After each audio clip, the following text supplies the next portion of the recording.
ঢাকা দক্ষিণ সিটি কর্পোরেশনের জুরাইনে গ্যাস সংকট ও জলাবদ্ধতার স্থায়ী সমাধানে প্রতীকী অনশন করেছেন স্থানীয়রা।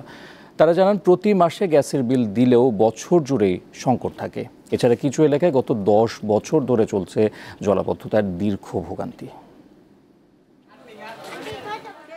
রাজধানীর জুরাইন এলাকার কুসুমবাগ এলাকার চিত্র এটি। বৃষ্টি হলে জলাবদ্ধতা তো থাকেই, আবার সেই পানি নামার নেই কোনো নিষ্কাশন ব্যবস্থা।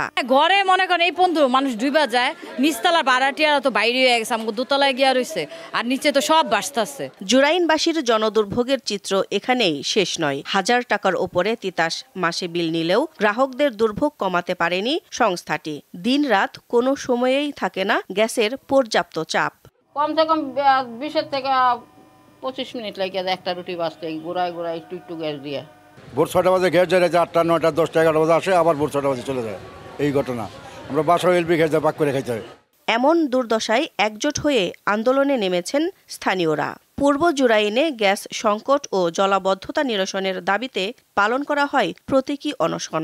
সরকার যেন দ্রুত একটা পদক্ষেপ নেয়। পদক্ষেপ না নিলে আমাদের এই সংকটের মানুষের সমাধান হবে না। কারণ সরকারের ঊর্ধ্বতন যাকে এই মনোযোগ দিচ্ছে, কারণ এই অঞ্চলের মানুষ কিন্তু অনেক নানা জনের কাছে গেছে। এলাকায় কাউন্সিলর, এমপি সাহেবের কাছে গেছেন, তারা বিভিন্ন অফিসে দৌড়াচ্ছেন। এই মেয়র সাহেব যতটুকু জানে এলাকায় ঘুরে ঘুরে গেছেন, পানি হেঁটে গেছেন, তারপর কোনো সমাধান হচ্ছে না। আমাদের গ্যাস, পানি, কারেন্ট এবং জলাবদ্ধতা, আমরা এইগুলো থেকে আমরা মুক্তি চাই। হ্যাঁ, আমরা গ্যাস তো বলতে পাই না, কারণ আমাদের কেনা খাবার খেতে হয়। এলাকাবাসী অভিযোগ করেন, এসব সমস্যা সংশ্লিষ্টদের কাছে জানালেও কোনো প্রতিকার মেলে না। এসব সমস্যা সমাধানে সরকারের হস্তক্ষেপ চান তারা। দিলশাদ এনি, দীপ্ত সংবাদ, ঢাকা।